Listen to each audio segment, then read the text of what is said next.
Hello everyone, welcome to Out of Spec Testing. I'm Ryan, and today I'm with the 2025 Rivian R1T with the Max Pack and all-terrain wheels and tires. We're out in Wellington, Colorado, and today we're taking it on a 70-mile-per-hour range test. Although we're in the middle of winter, we've actually got pretty darn good conditions, so I'm really excited. Let me tell you a little bit about this truck, a little bit about our testing procedures, and a little bit about our conditions before we get started. And don't worry, at some point I will be getting around to making a video explaining all of our testing procedures in detail.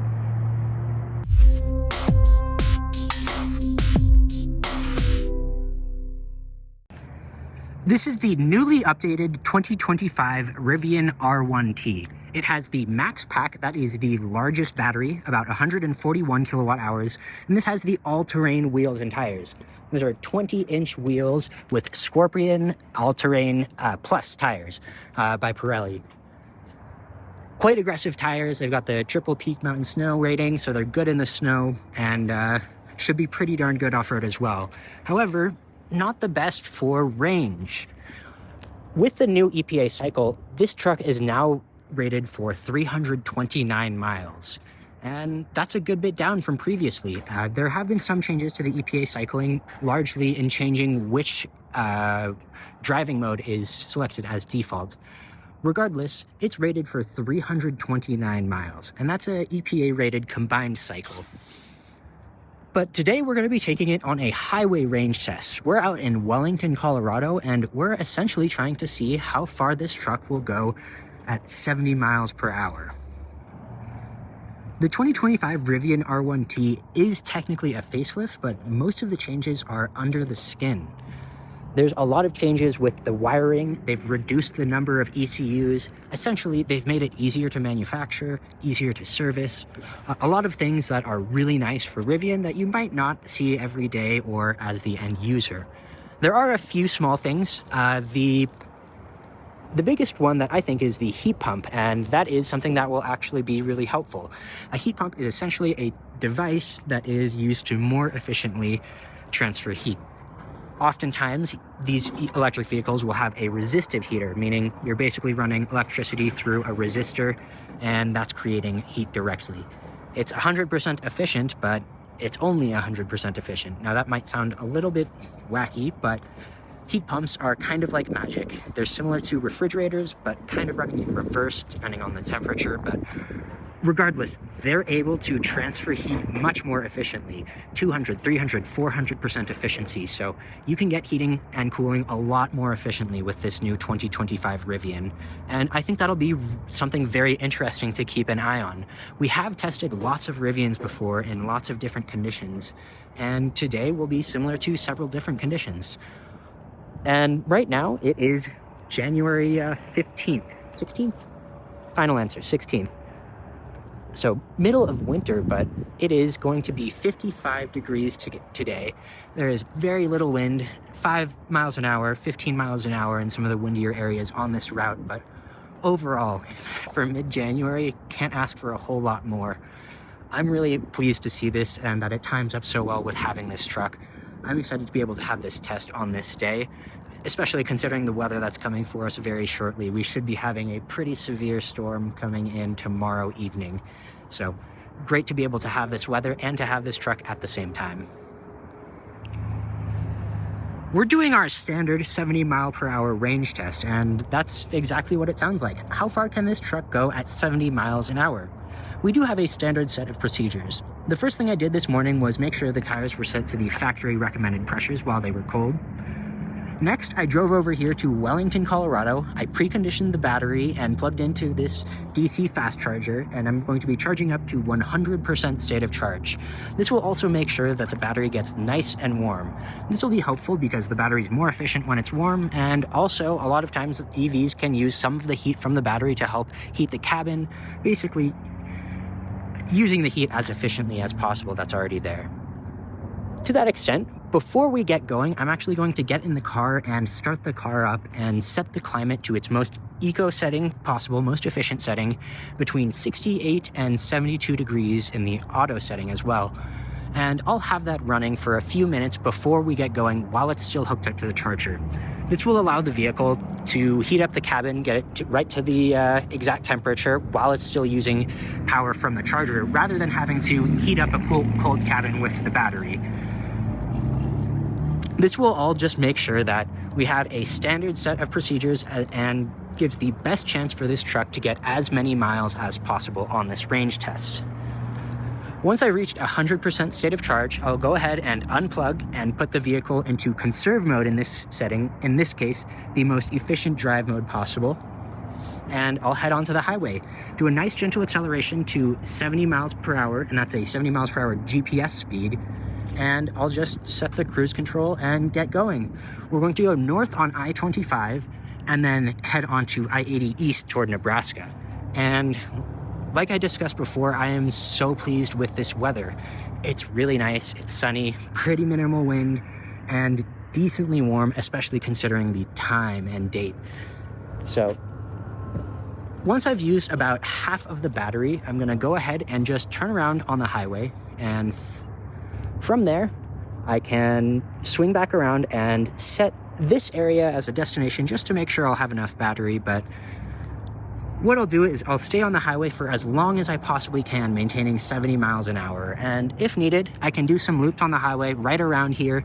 There's a really good area that's very quiet, very few cars, and once you get off and on the highway, there's no signal. So that works out really well for us. And again, I'll just be maintaining 70 miles an hour for as long as possible. Once I can no longer comfortably maintain 70 miles an hour, I'll hop onto the frontage road, which is just on the other side of the highway. And I'll try to maintain for 70 miles an hour for as long as I possibly can there. Once the car can, or truck rather, can no longer maintain 70 miles an hour, that's going to be our result. That's how far we went on our 70 mile per hour range test. But we're not completely done with our test right there. And that's because we're going to be running this completely to dead.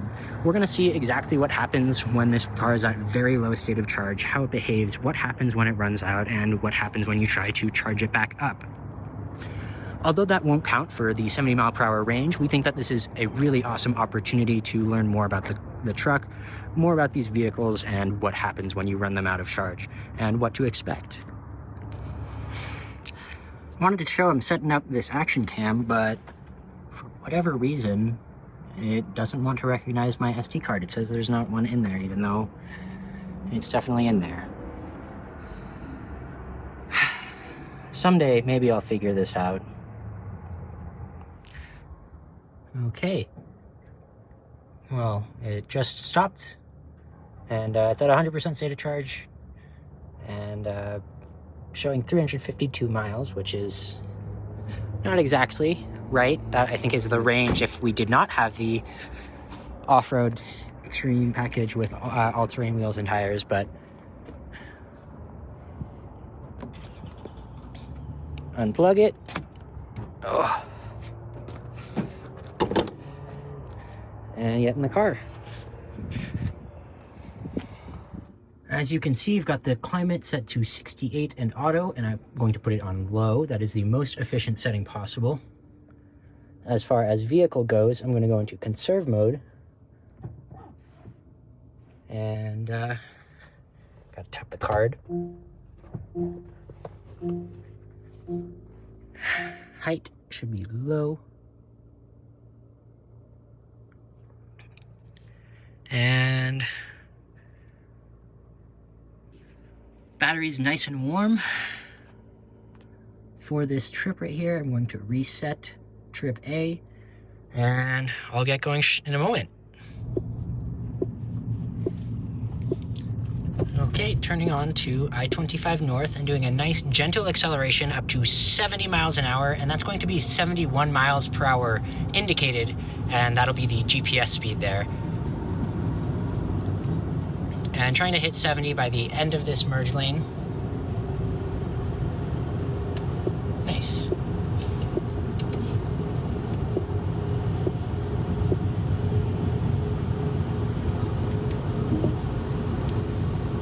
And 71.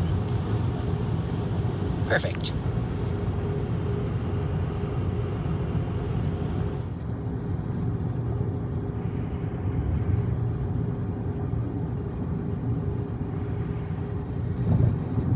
Still making good progress. We are 19 miles in, doing 1.84 miles per kilowatt indicated, and still doing the 71 indicated 70 miles per hour GPS.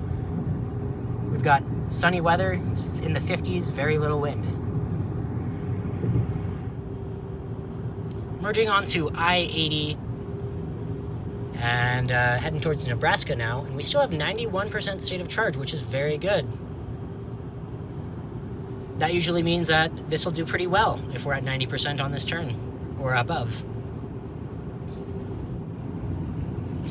A little bit of a crosswind. We're in the windiest part of the day, and the windiest area. It's about a 15 mile per hour wind, but it's only for a little bit. The majority of this drive will have winds around 5 to 10 miles per hour, so very good conditions, and 53 degrees. We're about 42 miles in. We're doing 2.17 miles per kilowatt hour. And yeah, everything's going smoothly. A little bit more information about this updated Rivian, and it's really all just under the skin stuff. There's not a whole lot new. I've actually got, we've got Kyle who has his Rivian, and in my family we've got a Rivian as well. So I've had some time in Rivians, and this is very, very familiar. It's all very nice, but familiar. There are some new materials here and there, and I think some new stitching here and there. There's some updated carpets that have some plaid on them, which is kind of cool. But for the most part, this is kind of like getting the best of both worlds of the previous generation R1T. You get the acceleration and power and everything of the quad motor here in the tri-motor, but here on the highway, we have conserve mode, and it disconnects those rear motors. And instead, basically, we're just running front wheel drive, and that's the same as the dual motors. So we get the efficiency bonus there too. So kind of like the best of both worlds. And if you really want to, you can spend a little bit of extra and, well, I think it's actually rather a lot extra, and get the quad motor R1T. And that one is the real deal with, I think, 1,000 or close to 1,000 horsepower. It runs a quarter mile in the 10-second range. 0 to 60 well under 3 seconds, about 2.5 seconds. That one's nuts, but I think this one's pretty good if you want something spicy. Moving into Nebraska, we're about an hour into this, and things are going really smoothly. And I mean that very literally. We've got the ride feel on soft, and this is such a luxurious ride. And this has a few things working for it. First is all of the travel in the suspension.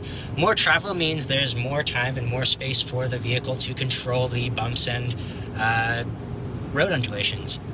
Second, we've got these big old tires with really large sidewalls. Those act as additional parts of the suspension to soften out some of the bumps.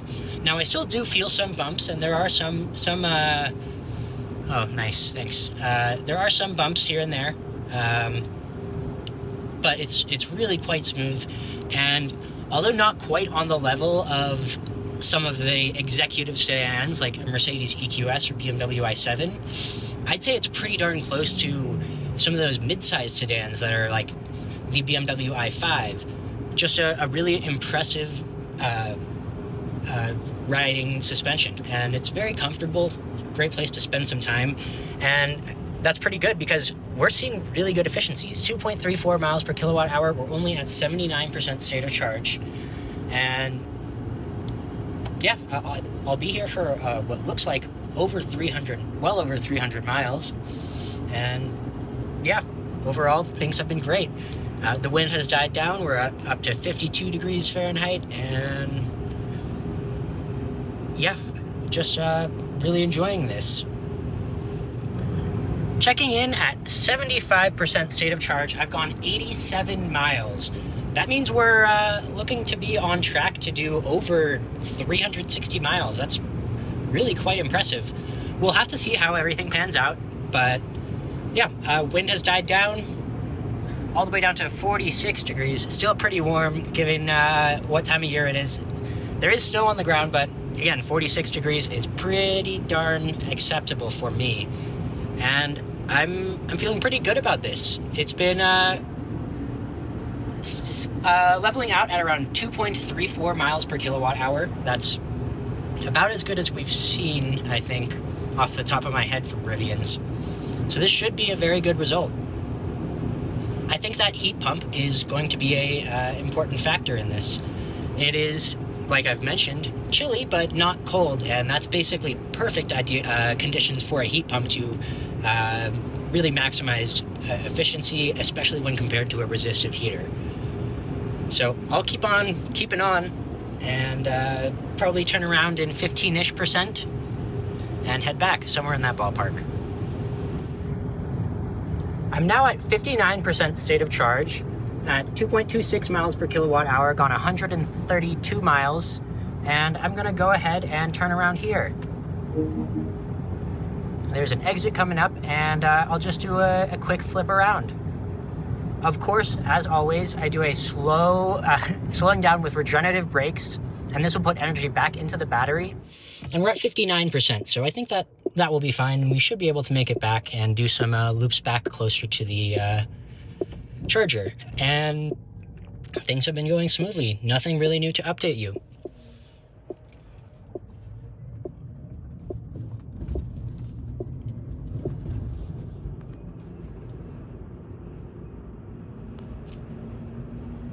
Nice gentle accelerations.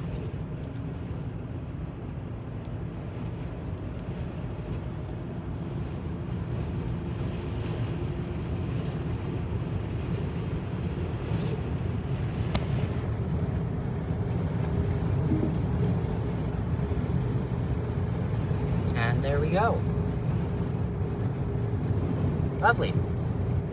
Welcome to the 50% state of charge check-in. We have gone 156 miles at 2.19 miles per kilowatt hour. That means we're on track for 312 miles now, so quite a bit less than the first 25%. But that's okay. Let's see, the previous record we had for a Rivian on the all-terrain tires, I believe, was 289 miles, and I think we've got a very good shot at breaking that today. We'll have to see, but I'm feeling like we've got a good shot. Another check-in, and I wanted to talk about the sound system, and it's been really good. I'm really happy with it. The new 2025 Rivians, the base dual motor ones, you can get with a lower spec radio, or you can upgrade to the premium one. That comes standard in the Tri-motor, and it's the same one in the old outgoing Rivians. So nothing really new, but still very good sound, and I've been enjoying it. An update here at 25% state of charge. We've gone 216 miles, so we might not make it to 300, unfortunately, but we'll see how far we can get with the last 25%. And how far are we from? I put in the McDonald's, so we're 50 miles away from the McDonald's. And I'll just be doing some loops probably between Owl Canyon and Buckeye Road. But yep, nothing too new to report. Weather's been great. It's been in the mid to high 50s now. Can't complain. Okay, and there's my exit, so I'll slow down and not cut this person off, this truck. And we're currently sitting at 18% state of charge, and gonna head back onto I-25 South.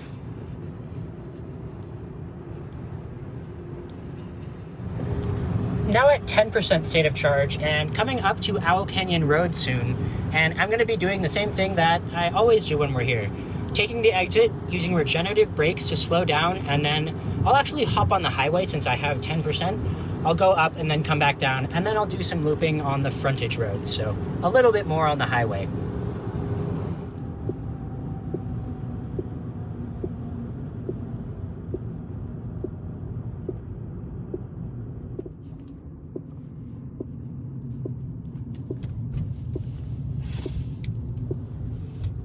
Okay, nice gentle acceleration onto the highway, and we could see there's a little bit of limitation on power. I'm going nowhere near that limit, but yeah, no problem. We'll be able to do a few miles on the highway still. I was able to catch this very quickly. It said battery very low, charge soon, I think. So 9%. 30 miles of range indicated, so we'll see how far we can get. Okay, last time getting on the highway. Let's do a nice gentle acceleration. Getting close to the limit of what it is, but we can still make it up to 70 by the end.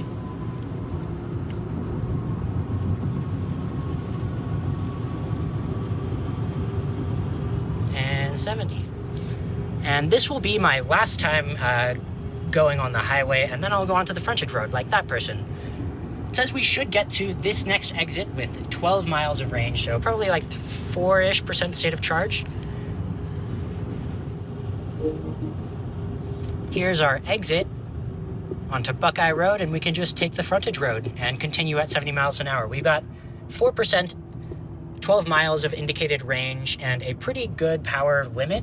So I didn't feel super comfortable staying on the highway. Much better to be on the frontage road here. Nice gentle deceleration, all regen, down to 3%.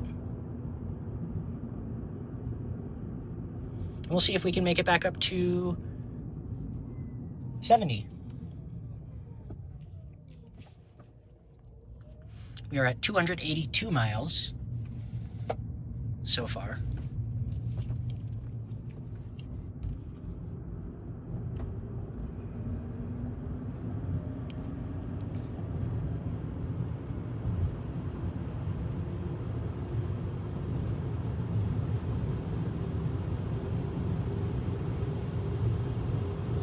No problem.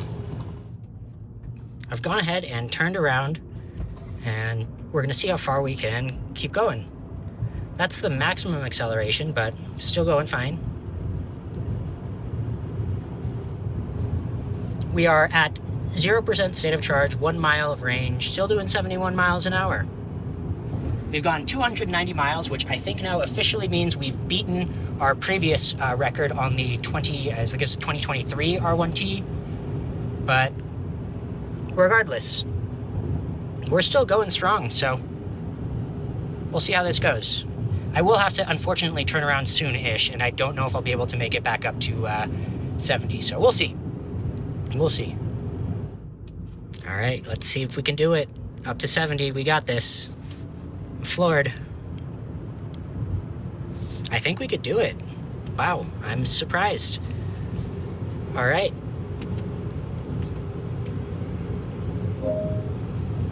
Yeah, no problem. It actually feels surprisingly strong, so we'll keep on keeping on. Okay, let's see if we can do it again. We made it to the end and had to turn around. That's all she's got. It is a little bit of a hill right here, but we're still accelerating.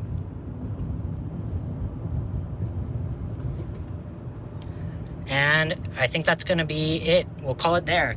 298 miles. And that is our result. Oh, well, and that's it. It says we're completely dead. So I'll see if I can coast it into a little turnout.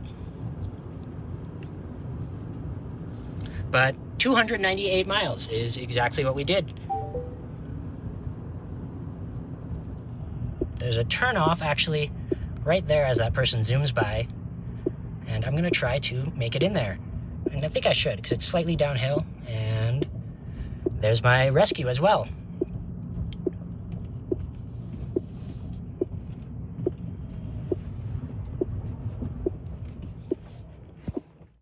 I was picked up, we charged up a tiny bit, and I was able to make it back to the DC fast charger with no problems. This was honestly a pretty enjoyable range test for me.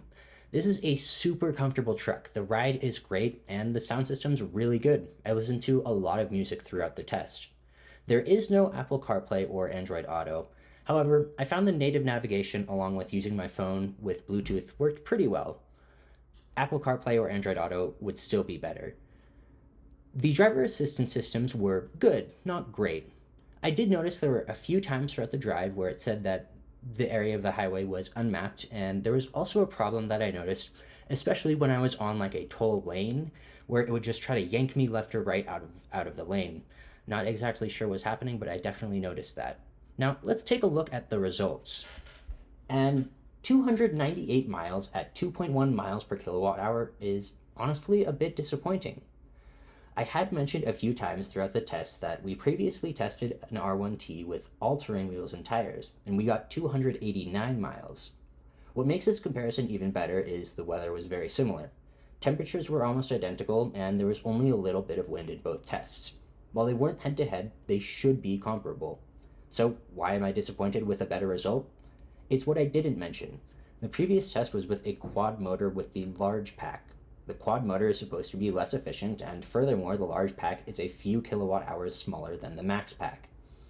While the 2025 R1T did go a little bit further than the old R1T, it had worse efficiency. The new one got 2.1 miles per kilowatt hour, while the old one got 2.3 miles per kilowatt hour. This is particularly interesting because the new 2025 R1T has a heat pump, which should have been advantageous in these circumstances. Temperatures were fairly mild, but a little bit chilly, and this should have been great for the heat pump. However, we didn't see that in our results. I can think of two possible explanations.